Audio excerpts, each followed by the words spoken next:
Hey guys, so this video I will talk about how to form a functional team for Impromptu, and with the characters that we have related to Impromptu, what exactly is their role, and do we need to consider AP consumption?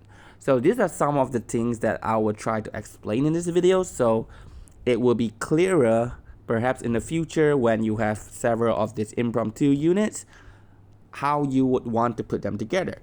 But what I would say here is that you should have at least 3 Impromptu units if you really want to use them effectively. If you just have 1 or 2, probably you shouldn't bother too much about using them. Not to say that they can't be used, but you probably won't find it that effective, or those damage and the number of impromptu attack will be way lower, and that is probably not that satisfying.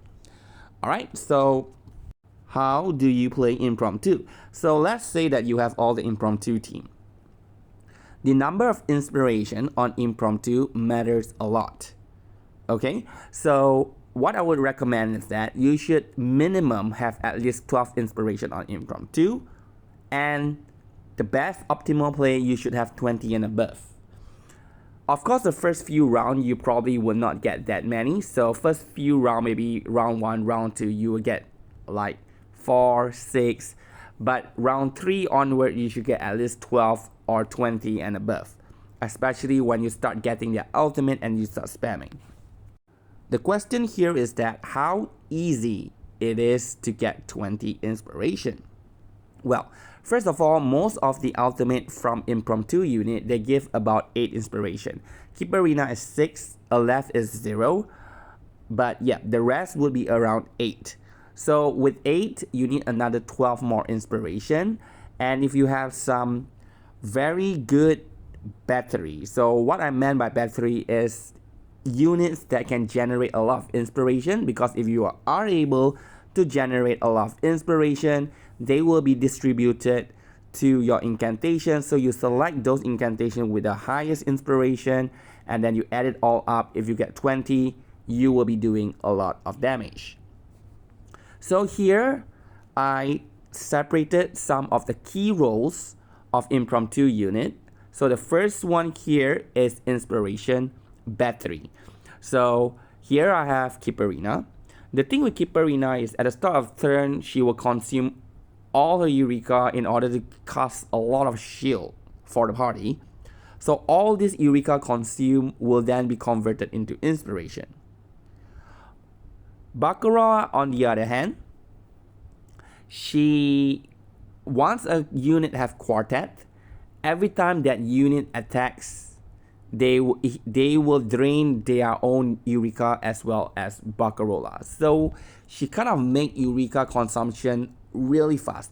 You gotta be careful with this as well, because if you consume it too fast, you might not be able or have sufficient Eureka to trigger some of the impromptu effects from those incantations. So you gotta be careful with Baccarat. But because of her quartet, that now all your team is consuming Eureka so fast, you will generate a lot of inspiration.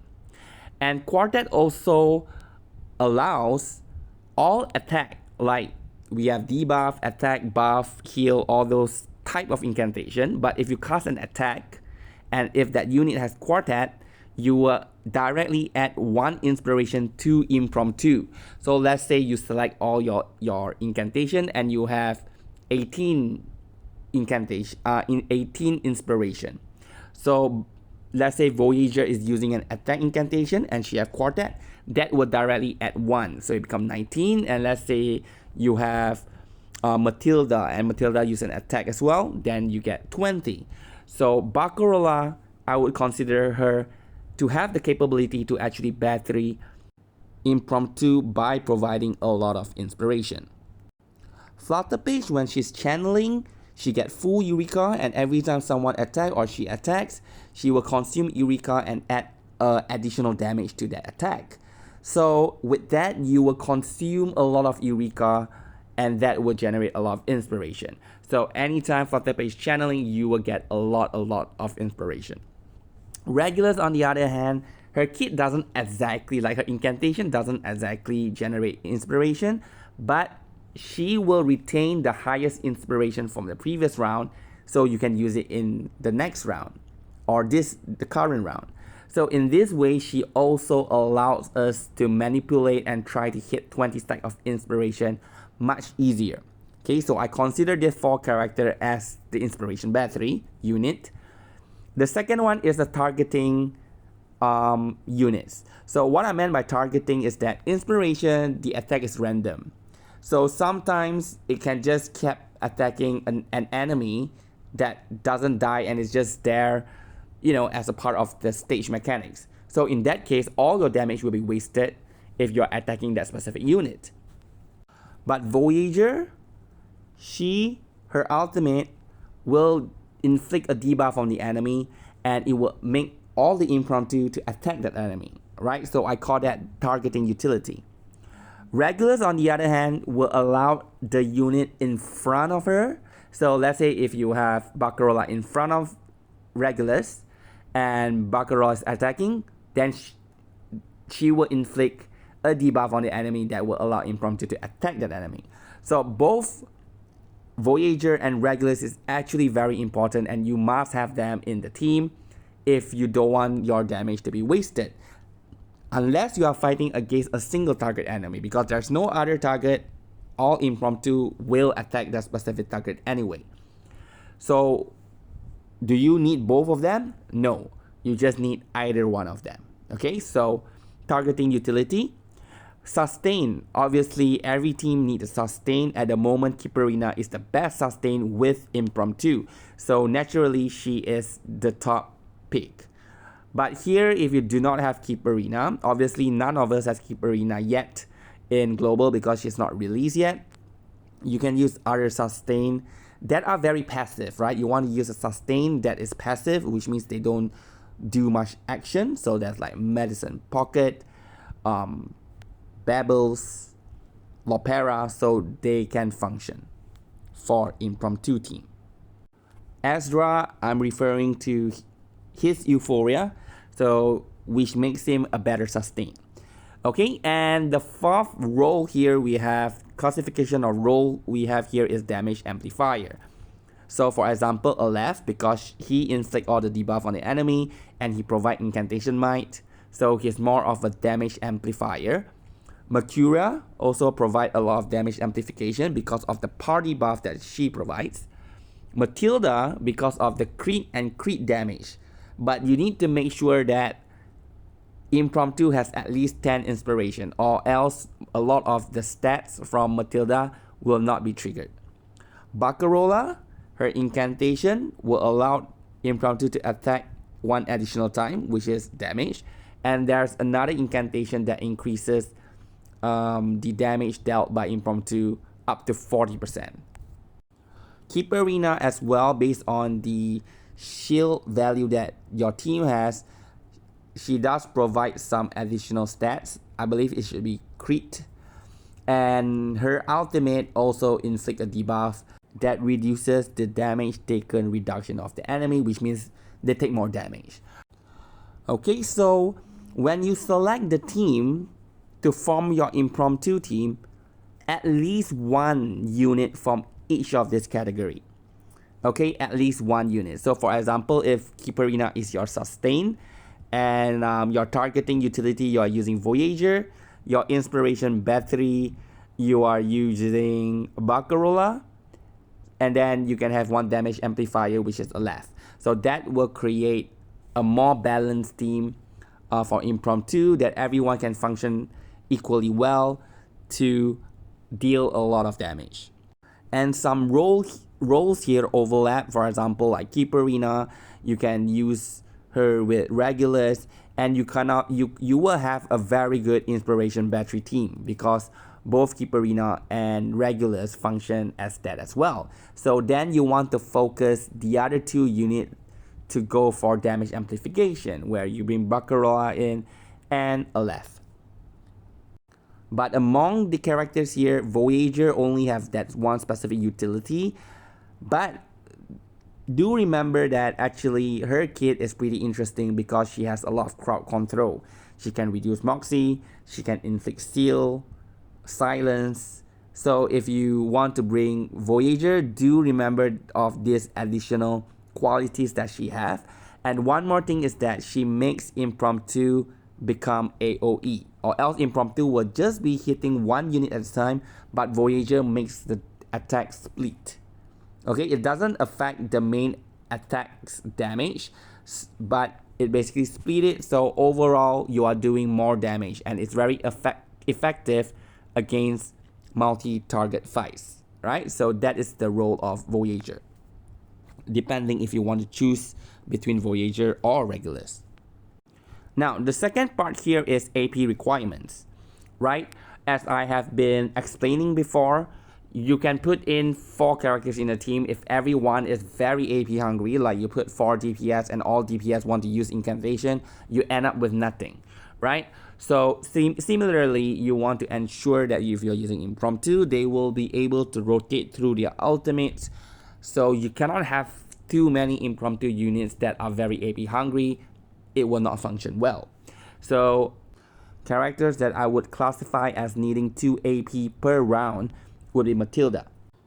And for Voyager, Barcarola, because they do get 1 Moxie after using their ultimate, so I would classify them as needing 1.5 AP per round, which means you need to allocate like 3 AP in 2 rounds, right? So we divide by that, so it's 1.5. But obviously you can't use half an incantation in 1 round. So anyway, Aleph, I would also classify him as 1.5. That's because I'm referring to P0 Aleph, that you need to use at least one of his incantation, which is S1 every round. And occasionally you will use S2. So sometimes you need 2 AP, sometimes you need 1 AP. When his ultimate is up, you need 2 AP as well.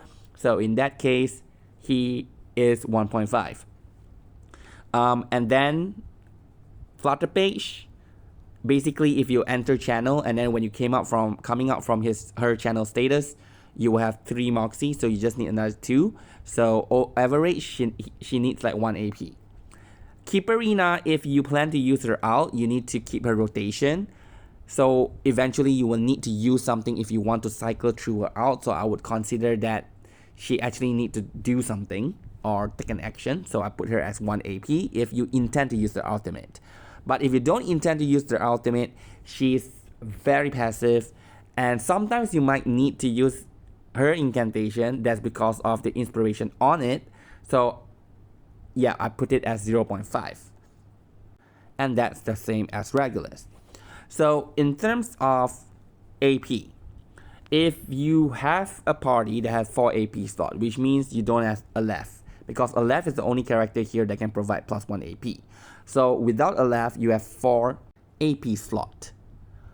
So when you want to form a team, look at this AP that I listed here or classified here. Pick the unit so that your AP will not be more than 4.5 if you have 4 AP slot. If you are bringing in more, you're gonna have trouble ensuring the rotation of every character. So for example, if you have Barcarola, Voyager, Matilda, and let's say Keeperina. So Voyager and Barcarola, you already need to use a lot of incantation in order to ensure their ultimate is generated every 3 rounds. So that's already 3 AP. Now you add Matilda in there, you have 5 AP plus Keeperina, that's 5.5. And I can assure you, if you have this team, Matilda will just be standing there doing nothing. Which I believe why everyone's saying Matilda is not really good. That's because the current unit that we have in the global version is indeed Voyager, Barcarola, Aleph, and Matilda. And if we put her into this team, she's just literally gonna stand there. Now, if you have Aleph, then you have 5 AP. If you have 5 AP, you can push the total AP by 1. So, which means you want to form a team that doesn't need more than 5 or 5.5 AP per round. So, for example here, if I have 5 AP, so if I use Barcarola, Voyager, Aleph, Keeperina, this is totally fine. Barcarola and Voyager 1.5 each, that's 3. Aleph is 1.5, so that's 4.5. Keeperina is 0.5, so I have 5 AP. So that's fine. In this setup, sometimes I will even be able to use Keeperina's incantation and get through her ultimates. So, which is, in this case, is if I'm using her ultimate, so it's 5.5 AP. It's still very comfortable to play the team. But if you have 4 AP and then you have Barcarola, Voyager, Methoda, and Keeperina, as I mentioned before, and that's 5.5 AP, yes, it will not work.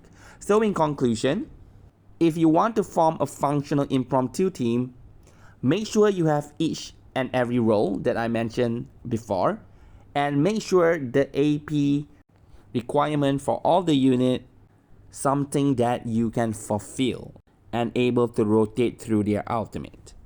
So now you have your team set up. So what about the stats and resonance? Some people are asking me about this as well, right?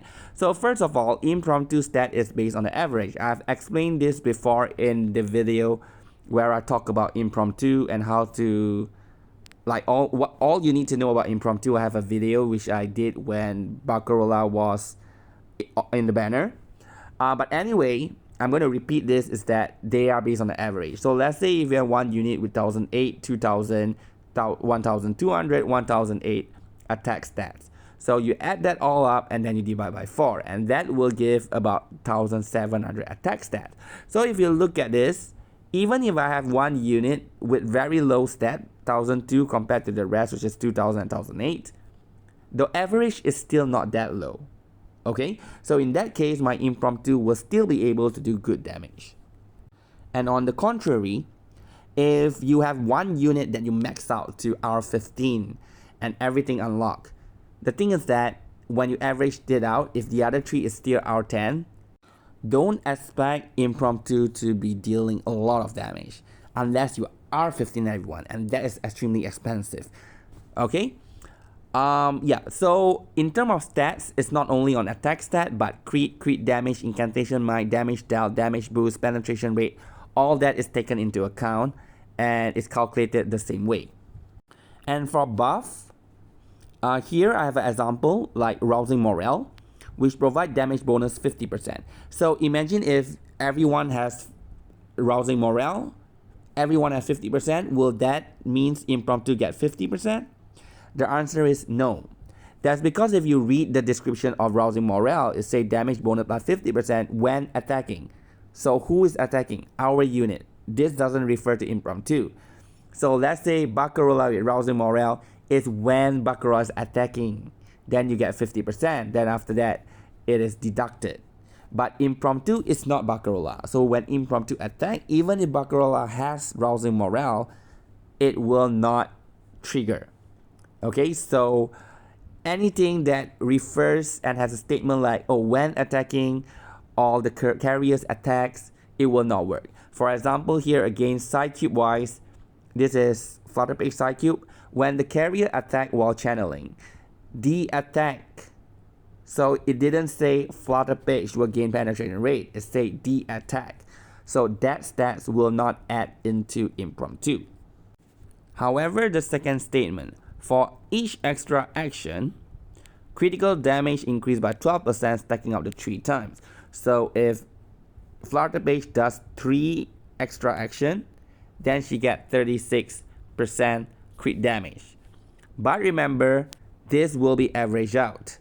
Okay, so let's say at 1 stack is 12%, you divide by 4, then that's 3%. Okay, if you have 3 stack, 36%, you divide by 4, so impromptu only get 6%. Alright, so which means when you are selecting the Psychube for your impromptu unit, the best is actually to select those Psychube that give party damage boosts. For example, like Belt It Out, which is regular 5-star Psychube. When entering battle, increase all-star ally Afflatus damage dealt by 4% for each ally, stacking up to 4 times. So you can get 16% damage dealt for every star unit in the team. So when you have 16%, 4 units, you times 4, you divide by 4 because it's an average, you get 16%. So impromptu will gain the full 16%, and yeah, it will not be a lower number. Okay, so if you select Psychube, select those that give damage boost to the whole party. And here is to answer some of the question from my community post. So the first question, who is going to be the priority for Barcarolla's Quartet? Okay, Barcarolla's Quartet is when a unit uses an attack incantation. So if you have P0 left, he will need to use his attack incantation every round in order to sustain the +1 AP. So in that case, usually I will buff Aleph up. Voyager, due to her AP hungry nature, she's also a very good candidate to put Quartet on. But do remember, Voyager's incantation only one is attack.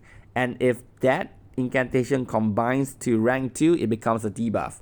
Okay, but if you got no other choice due to the AP hungry nature of Voyager, then you are likely to use her attack more. So she is a good candidate to use Quartet on as early as possible.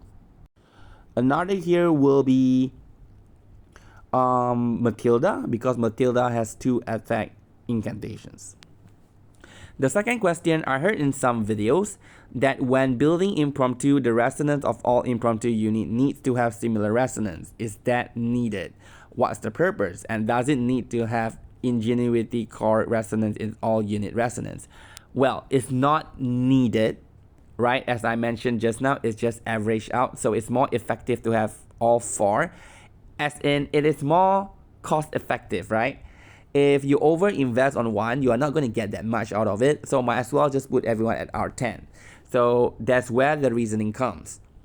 Yes, Ingenuity core is the best resonance pattern for all the Impromptu teams. That's because it pushes the stats from resonance to be oriented towards incantation might. Okay, so yes, that is personally for me as well the best choice. Third question, do I need to worry about Keeperina's ultimate to do a lot of damage? Yes, no. It depends, because if you are in the team, again, back to the AP, total AP requirement. If you are in the team where everyone needs to use an incantation to rotate through the ultimate, then you don't use Keeperina's ultimate, right? You don't have enough AP to try to rotate through. You only use it like when it naturally happens, because eventually Keeperina, sometimes you might use incantation just because of the high inspiration on it, or when the card refreshes, some of it auto merge. So eventually you get Moxie, you will get to her ultimate. Obviously just use it, but you don't have to worry specifically on trying to get her rotation properly done and use her ultimate every few rounds. You want her mainly to be in the team for her shield, and I can tell you her shield is insane. So she just need to stand there. You don't even need to cast anything, and she will provide so much shield. Okay, so again, just to recap, if you have additional or excess AP, like use full team but they use a very little AP, then by all means use it on Keeperina. Okay, if you are in a very AP intensive team, then Keeperina can just stand there. Don't worry about the ultimate. Alright, so yeah, I hope this clarify a lot of things that you guys have been asking me. And the reason I did this video is because I do understand when I posted so many videos of comparison of Impromptu Team and how they perform, it kind of becomes a bit confusing, like which is the best team and which one should I choose. If I have regulars, is it okay to go for this character or that character, or if I have a Voyager, or now should I be pulling a left and skip something else, or I should skip a left and go for Keeperina. So I hope this helped you to answer your doubts, right? Yeah, so basically that's all for this video. Thank you very much for watching and have a good day.